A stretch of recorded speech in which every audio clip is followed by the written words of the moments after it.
red days. I hate forcing myself to accept them, but we have to accept them because they will come.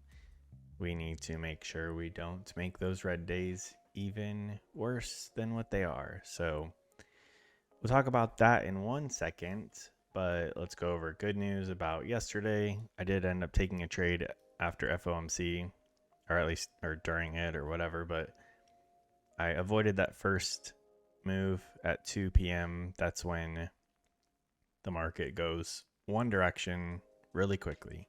And we avoided that, waited about 30 minutes to figure out what it wants to do. And we ended up getting a bearish fair value gap, indicating that we want to go take out this buy side up here. I waited for the market to come back down and hit this order block and get a reaction off of it. That's what this tail is, or wick. So I bought perfectly right here at 15,325, and 30 seconds later we sold up at 15,359 for a quick like 35 points or whatever. Could have held for the buy side to be taken out, because that's exactly what happened before the start of the move down all yesterday evening and last night. But pretty satisfied with that move. Had I held for another 20-30 seconds, we could have gotten like 60 points, but it's all good. I wasn't really wanting to trade anyways, but I think moving forward with FOMC days, I'm going to only trade the afternoon. Just look for that move in the afternoon, because the mornings are usually a little messy, at least for me. After FOMC, like 30 minutes afterwards, there's usually a decent setup like this. So I think that's what we'll try next time, if I remember. Now for today, I did trade a little more than I wanted to. Several of my trades were basically break even. I don't know what it was, but I just wasn't trusting myself, and I just had no patience today to let moves either play out or wait for a nice clear setup. I keep jumping in way too early, or trying to read the market and trade moves that I'm anticipating, which I know we're not supposed to be doing. I mean, I do wait for like retests of fair value gaps and things like that, but I'm not waiting for the setup that I go into the day looking for, because in my mind I'm like, oh, well, that's not going to happen today. Let me just try to trade these moves, because I have proven that I can do that. But we have to just wait for the setup that I want. Wait for liquidity to get taken out, wait for a displacement or fair value gap, and wait for that 50% retracement. It works, and when I see it, it's like clear as day. But going into the day, I start trying to overanalyze and think, oh, here's a fair value gap. Let's wait for this move to get retraced back to and target the highs or a little bit further. And that like liquidity wasn't taken out first. So I don't know why I keep doing that. It's just my patience. I have to work on the patience. So I had all of these lines drawn out, the buy side liquidity zones and then sell side liquidity zones, which, I mean, we are respecting them. You guys have no way of knowing that I did have these drawn out before the market opened, but you also have to trust me. I ended up taking this a couple trades off of this. So we had this fair value gap, which it looked like we were treating as a inversion fair value gap. So after this move up, we came down, I held that, and then ended up getting, or I don't know, I'll turn on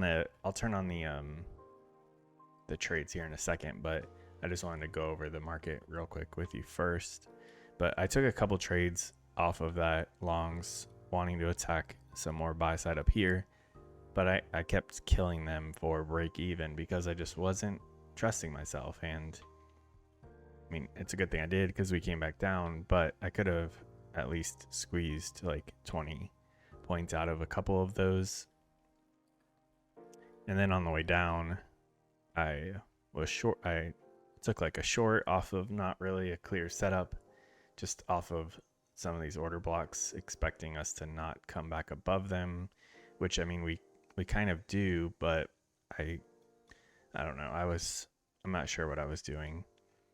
But the move that I did end up catching, and that's super clear, is we take out this sell side liquidity, and then we get a displacement move up. So then you take the low to the swing high, draw a 50%, and look, the bodies respect it perfectly. So buying down here at a fair value gap and the 50 level, just keep your stop down here somewhere, and then targeting the highs or a little bit further, and that gave 50 points. That's more than what I'm been typically aiming for. Could have even held it to the highs on the day, like the morning session, for 65. I mean, I don't think it's worth it to deal with it going to 50, then almost all the way back to break even just to get another 15 points out of that. I don't know why I can't just wait for that. I just get too impatient. But when it's there, it's super clear, and it's a very high probability. Yeah, I have to wait for that, because I did take this move, and after the trades I took over here, we were in the red like a couple hundred. Then this move, I ended up getting back to basically break even. However, when we made these new highs, I made a rookie mistake and was like, you know what, this is going to keep going, and go take out this high, potentially buy side, and I jumped right back in chasing it, and then immediately gave most of that back. So we went from like a couple hundred in the red to break even to back to a couple hundred in the red. After that, I took some just bad scalps, but we did at this move right here, took out this liquidity, have a break in market structure, so a swing low with a fair value gap, and I ended up taking a short here, took 2 contracts short, and then added 2 contracts on the way down. So our average was around 70, and then we had another bearish fair value gap, and when this one formed, I moved my stop to like 81, because I'm like, I can't risk this coming back up to the highs, because I got in not in a very good spot.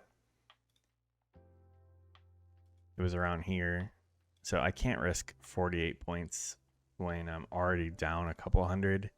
So I ended up moving my stop to like 81-ish, which was only because I knew I was risking too much. But if I would have kept my stop where it should have been on this fair value gap, which is at the high before that move, we did end up getting like 35 points, which would have put me back over the line and into making a little bit today. But I knew I couldn't risk anymore. I wasn't having the best patience and the best executions. So after this stopped me out, I was done for the day. So we gave back about 370 today, 371.50. That could have been much worse. I've had worse days. This is the smallest red day on this account, so that's good. It's a little bit more than I would like. I would like to not, at least where I am with contract sizes, with I traded like 4 micros at a time today.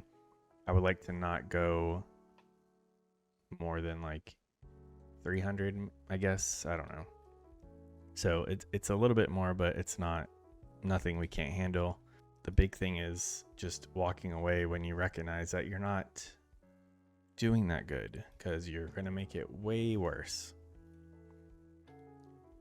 So here's the executions with the labels. It looks way worse than what it actually is, because I was doing 2 at a time. So every 2 is actually like 1 trade. And then I made a mistake. You'll see there's 3.